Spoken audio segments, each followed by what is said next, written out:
Advance युद्ध उपकरणों से सुसज्जित भूमिगत बंकर,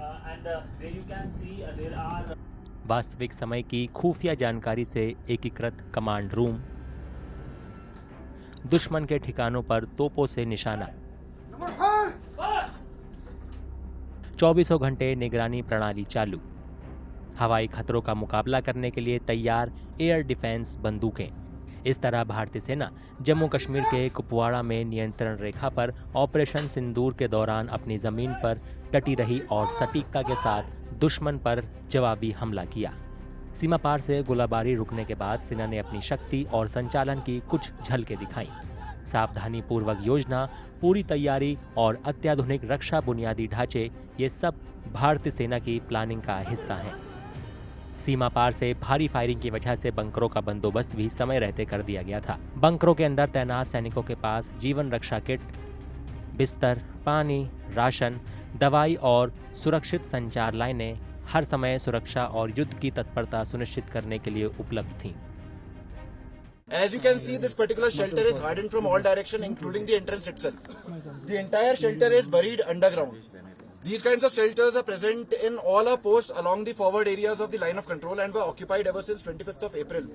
भूमिगत कमांड पोस्ट भी उतनी ही महत्वपूर्ण है जितनी जमीन के ऊपर। इन बंकरों में कमांडर महत्वपूर्ण परिचालन निर्णय लेने के लिए वास्तविक समय की खुफिया जानकारी लेते हैं, फिर उसके आधार पर कार्रवाई का प्लान तैयार करते हैं। ऑपरेशन सिंदूर में तोपखाने की मारक क्षमता सबसे निर्णायक तत्व के रूप में उभरी, जिसने नियंत्रण रेखा पर सटीकता और प्रभुत्व दोनों का प्रदर्शन किया। पाकिस्तान की हिमाकत को देखते हुए भारत ने उसे सबक सिखाने के लिए तोप से ऐसे बुनियादी ढांचे को नष्ट करने का निर्देश दिया जहां से फायरिंग की जा रही थी। As the artillery brigade commander here, the role of the artillery was to achieve dominance over the Pakistan military positions. Initially, he was targeting our forward posts and gun positions in depth. This was responded to proportionately. Then he started targeting civilian infrastructure, and that is when we responded punitively.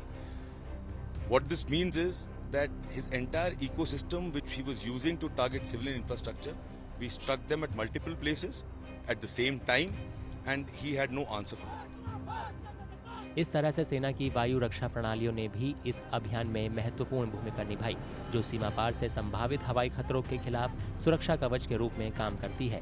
वायु रक्षा सैनिकों को तेजी से अग्रिम चौकियों पर तैनात किया गया, जो आकाश तीर कमांड पोस्ट से हवाई लक्ष्यों की निगरानी, ट्रैक और सटीकता के साथ दुश्मन को निशाना बनाने के लिए काम कर रहे थे। ऑपरेशन सिंदूर ने न केवल भारत की मारक क्षमता को प्रदर्शित किया, बल्कि इसकी जबरदस्त तैयारी और रणनीतिक गहराई को भी दुनिया को दिखा दिया।